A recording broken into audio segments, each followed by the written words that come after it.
Hi, everybody. My name is Stephanie Kraft, and my website is stephaniecraft.com. I have had a few very profound experiences with Jesus. And this is part one, but I'm going to give a background history before I get into that experience. When I was 10 years old, one of my friends was tragically murdered. This event completely shattered my entire world and worldview. When I was walking home from school one day, when I was 10, after this had happened, I was thinking and trying to figure out life and how such a thing could happen. This thing that was so bad, so horrible. And there's more to the story which I'm not going to get into, but that makes it so much worse than I'm sharing.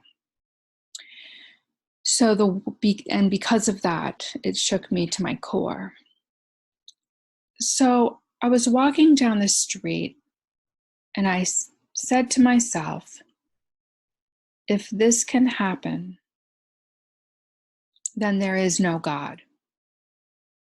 Because in my mind, God was good. And if something so bad could happen, there is no God. And I remember distinctly in that moment, my conscious decision to stop believing in God. In that moment, I decided I'm not believing in God anymore. So from the age of 10 until the age of 29, I was an atheist or an agnostic. And I would even laugh about people believing so much in God, not laugh outwardly, but inwardly, I couldn't believe that people were believing in something unseen and a fantasy. That was the way I thought. I thought the only thing that we have here is what we see. And I didn't really think much more about it.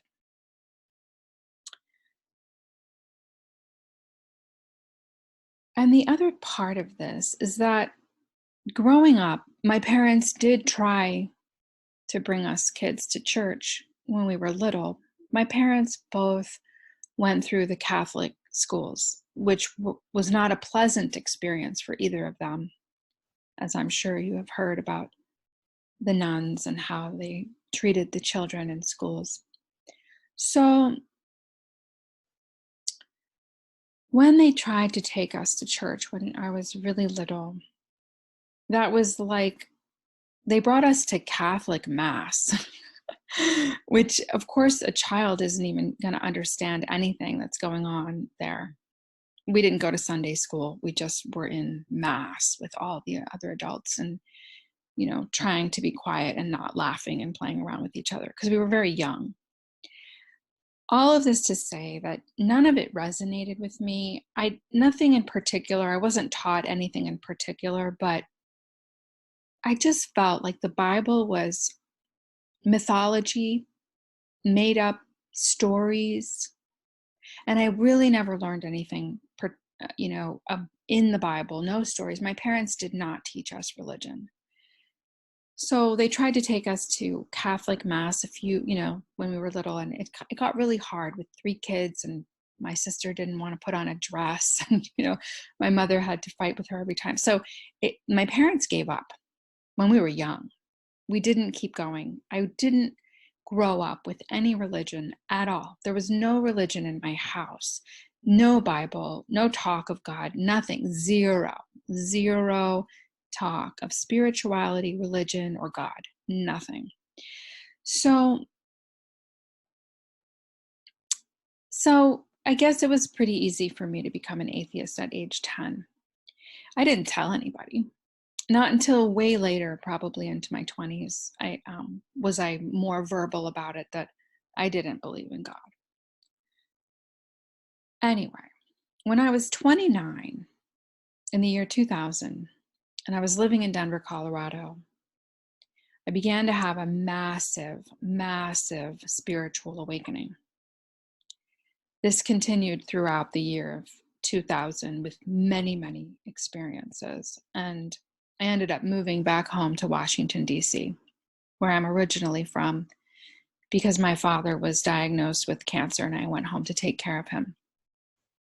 And he passed away in December of 2000. So it was very fast. But anyway, I didn't have, even though I was having a massive spiritual awakening, God, I should say religion was not part of it at all. And I started to believe in God in the year 2000, because it was as if God came into my life and found me. I'm not so sure that I was consciously seeking anything, but it came to me profoundly, profoundly. So fast forward to about 2005 or 2006. I still did not have any belief in Jesus. I still thought that Jesus was a fictional character in a mythology book. I didn't believe in it. Well, in around 2005 or 2006, I was having a telephone session with a medical intuitive doctor. This was a doctor that I had had previous sessions with. This man has X-ray inner vision and is completely accurate. And I know this because I had sessions with him, and he had been, featured on major cable TV with experiments, and he was the real deal. I believed in him. I trusted him. He was completely accurate with my body on all levels. So I was doing a medical intuitive session with him over the phone. And during the session, he said to me, "Mother Mary is watching over you." And that kind of rocked my world for a moment, because I thought, wait a second.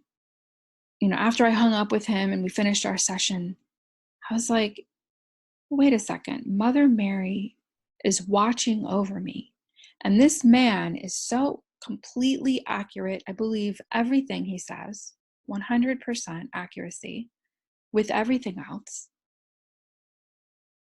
If he said this about Mary, well, then it has to be true.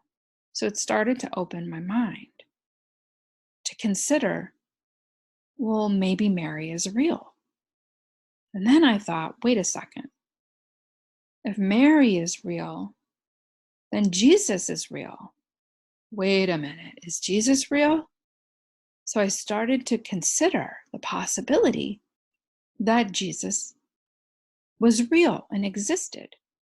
And I know there's some controversy out there, like he never lived. I don't care. My stories that I'm sharing are my personal experiences that I lived through. That's the only reason to share them, not to make a broad statement about anything else. So, and part of wanting to share this is that I think that it gives permission for everybody to share.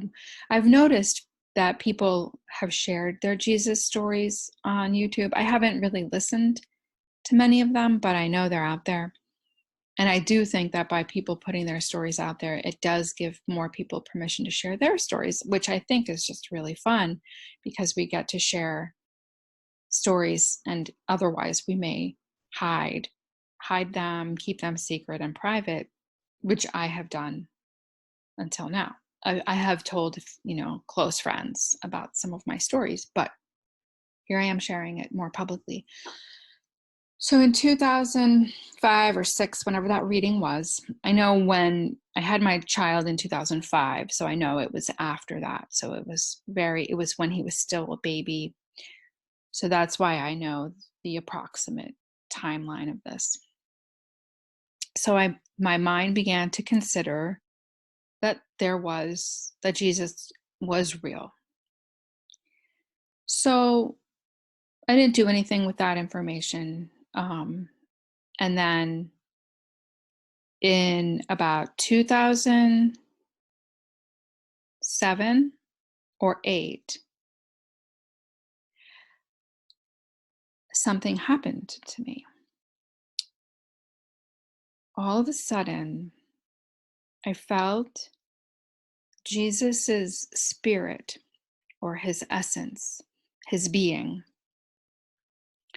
was embodied in me. I felt it. I felt him, his spirit, his energy, his essence, his being inside of me, like permeating my being, inhabiting within me. I felt his radiant energy coming out of my eyes. His words, his teachings that we all know, all of his words were running through my mind the whole time. This experience lasted for about 2 weeks. It was consistent. It was always there for the whole 2 weeks. Sometimes I would go into the bathroom to look in the mirror, to look into my eyes, to see if he was still there. Yes, I could feel it. Yes, his words were running through my head, but I wanted to see it with my eyes. So I would go and check the mirror. Is that radiance of his still beaming out of my eyes? So I would go into the bathroom and look in the mirror to check. And I would see, yes, it's still there. And I was just astounded and astonished. Now, I didn't tell anybody. And I didn't know if anybody could see it. I wasn't thinking that way. I was just having my experience internally, quietly, but profoundly. And then after about 2 weeks, I didn't time it. But it did go on for about 2 weeks, I think. And after around 2008 or 2009, I joined an online spiritual community where we had a forum.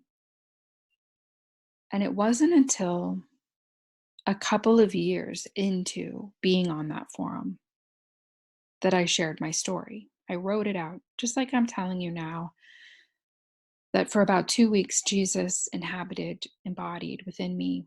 His words flowed through my mind. His radiance beamed out of my eyes, and I could see it in the mirror. His energy emanated from me. I felt like I was him, because of how much of his spirit or essence was in me. I knew I was still Stephanie. I knew I wasn't him. But when a soul like that embodies within you, you feel like them because it's in you, if that makes sense. Well, I shared this. I wrote it out. Interestingly enough, at least 2 other people in that group replied that they had the exact same experience in approximately the same year that I had for also 2 weeks. Now, I don't know if we all had it at the same time, and we were all probably guessing at the time frame in our lives because I didn't write anything down about it. But the same thing happened to these other 2 women, at least 2, and it could have been more. This was years ago that I was on that forum and reading these responses. But it was interesting to me to hear that it had happened to other people as well. And if I hadn't shared that, I would never have known that it happened to other people. And I think that's the end of this story. This was my first, well, I'm not going to say this was my first Jesus experience because I had another one and I don't remember the order. I don't remember if this was first or the other one was first. I guess I should probably share the other one in part 2. It was a dream, which I just remembered, and I feel weird sharing it, almost weirder than this one. But I should probably share all of them if I'm making this series. It takes guts, it takes vulnerability because, well, that goes without saying. All right, everybody, that's my first Jesus experience. It was very profound. I do feel that with that experience, the reason it happened was to recalibrate my energy, my body, my every level of my being to a higher vibration and consciousness. I very much feel that it was that kind of entrainment experience, that kind of calibrating experience to shift me deeply. All right, I will speak with you again soon. Bye-bye.